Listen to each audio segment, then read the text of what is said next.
سوال ایک تھا نقلی سنی ان کا، یعنی انجینئر علی مرزا کہتا ہے کہ ہم نے تمام فرقوں کی دکانیں بند کر دی ہیں، جیسے دیوبندی، بریلوی، اہل حدیث۔ کیا یہ بات صحیح ہے؟ کیونکہ قیامت تک حق کے ساتھ غالب رہنے والی جماعت اہل حدیثی ہے جس پر اجماع ہے، اس کے بارے میں تفصیل سے بتائیں۔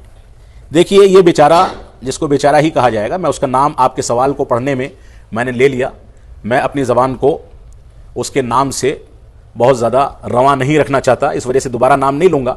انجینئر علی مرزا یہ نیم رافضی ہے، صحابہ کرام کی توہین، صحابہ کرام کی تنقیص، یہاں تک کہتا ہے کہ مجھ کو مجبوراً معاویہ کو رضی اللہ عنہ کہنا پڑتا ہے، یہاں تک کہتا ہے کہ علی بن ابی طالب رضی اللہ عنہ خلافت کے زیادہ مستحق تھے اور بقیہ خلفائے ثلاثہ خلافت کے مستحق نہیں تھے، یہاں تک اس کے اقوال موجود ہیں۔ قرآن مجید کی غلط تفسیر پیش کرتا ہے، حدیث کی غلط توجیہ اور تعویل کرتا ہے، بہت سارے صحابہ کرام کی توہین کرتا ہے۔ لہذا اس طرح کا شخص نہ اس کو سننا چاہیے اور نہ ہی اس کی اس بات پر یقین رکھنا چاہیے کہ یہ کہتا ہے کہ میں نے تمام فرقوں کی دکانیں بند کر دی۔ جس فرقے کی دکان اس نے بند کی ہے تو میں سمجھتا ہوں کہ اس سے بڑا گمراہ فرقہ اس نے ایجاد کر دیا ہے، جو قرآن و حدیث میں شبہات پیدا کرنے والا فرقہ ہے۔ اگر وہ اسی حالت میں اس دنیا سے رخصت ہوتا ہے تو اس کے لیے بہت بڑا سوال ہے، اس وجہ سے اس کو توبہ کرنی چاہیے اور اسلامی عقائد کی جانب رجوع کرنا چاہیے۔ اگر وہ یہ دعویٰ کر رہا ہے کہ اس نے فرقوں کی دکانیں بند کر دی ہیں تو یہ دنیا کا سب سے احمق دعویٰ ہے، حماقت پر مبنی دعویٰ ہے، اس طرح کا دعویٰ فضول ہے، اللہ کے نبی صلی اللہ علیہ وسلم کی پیشین گوئی کے خلاف ہے۔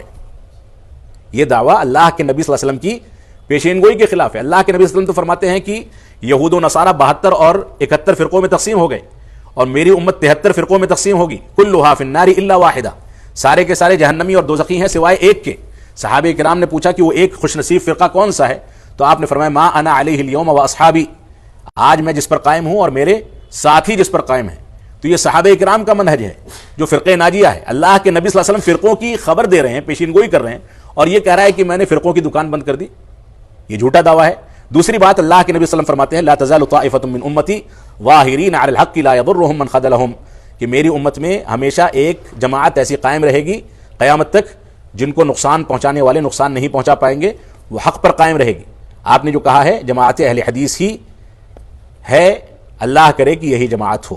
اپنی عملی کوتاہیوں اور موجودہ دور کی سیاست، بے راہ روی، دین سے دوری، نمازوں سے غفلت، عقیدے کے مسائل میں تساہل، ان ساری کی ساری بنیادوں پر آج بہت سارے لوگ ایسے ہیں جو اپنی نسبت جماعت اہل حدیث کی طرف تو کرتے ہیں، لیکن اللہ رحم فرمائے، اللہ عالم کہ وہ جماعت کے منہج پر قائم ہے کہ نہیں قائم ہے۔ لیکن یہ یقینی بات ہے کہ لا تزال طائفۃ من امتی ظاہرین علی الحق، یہ روایت جماعت اہل حدیث ہی کے لیے بشارت ہے، اگر جماعت اہل حدیث قرآن و سنت اور منہج صحابہ پر قائم ہے تب۔ اللہ رب العالمین ہم کو اس بات کی توفیق عطا فرمائے۔